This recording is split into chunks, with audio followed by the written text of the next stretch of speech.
कांग्रेस राष्ट्रीय प्रवक्ता एवं ठियोग विधानसभा क्षेत्र से कांग्रेस विधायक कुलदीप राठौर ने चुनावी बॉन्ड पर केंद्र सरकार पर निशाना साधते हुए इसे आजाद भारत का सबसे बड़ा घोटाला बताया है। कुलदीप राठौर ने शिमला में पत्रकार वार्ता के दौरान कहा कि आजाद भारत का सबसे बड़ा घोटाला उजागर हुआ है।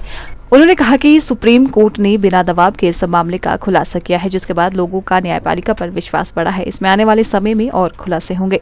वहीं उन्होंने कहा कि बीजेपी ने चंदा दो धंधा लो का काम किया है। बीजेपी सरकार ने 12,759 करोड़ का बॉन्ड लिया। पहले कंपनियों पर छापेमारी की गई, फिर गैंगस्टर की तरह हफ्ता वसूली की गई। राठौर ने कहा कि देश की जनता जान चुकी है कि किस तरह लोकसभा चुनावों में पैसे का इस्तेमाल होगा।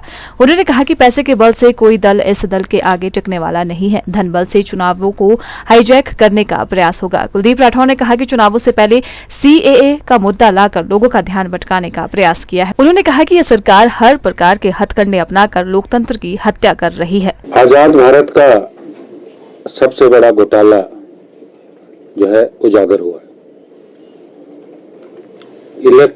इलेक्टोरल बॉन्ड के जरिए कितना घालमेल हुआ वो सामने आया।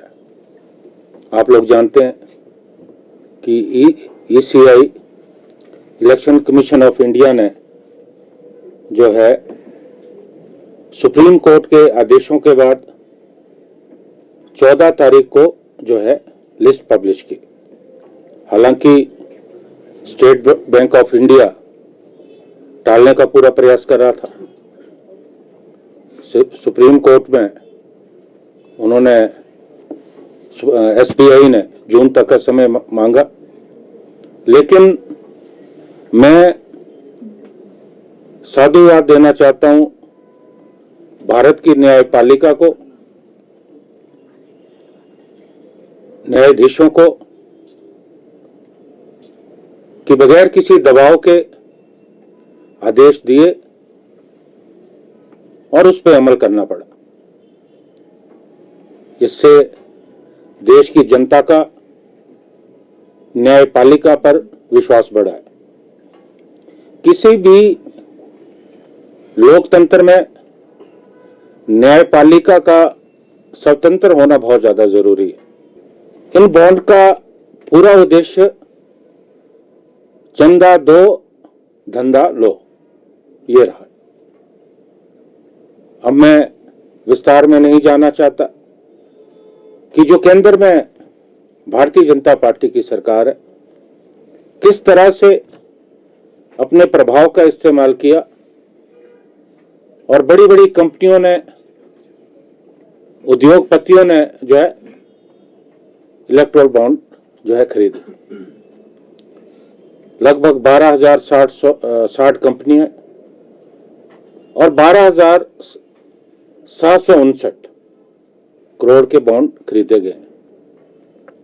इसमें वो कंपनियां भी शामिल हैं जिन कंपनियों की कार्यप्रणाली पर संदेह है।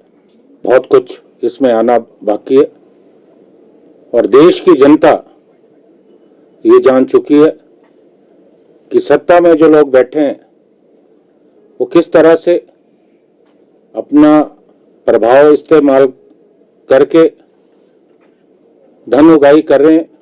और इस धन उगाही का जो उद्देश्य है वो आने वाले जो लोकसभा चुनाव है उन चुनावों को प्रभावित करना है, क्योंकि लोकसभा चुनाव में धन बल का पूरा प्रयोग होगा और इतनी ज्यादा जो उगाही हुई है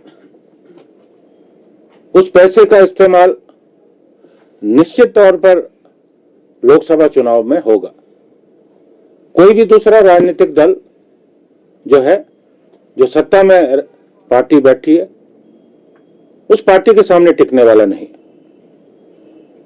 धन का पूरा प्रयोग होगा, बल का पूरा प्रयोग होगा, हर तरह का दबाव बनाने की कोशिश होगी।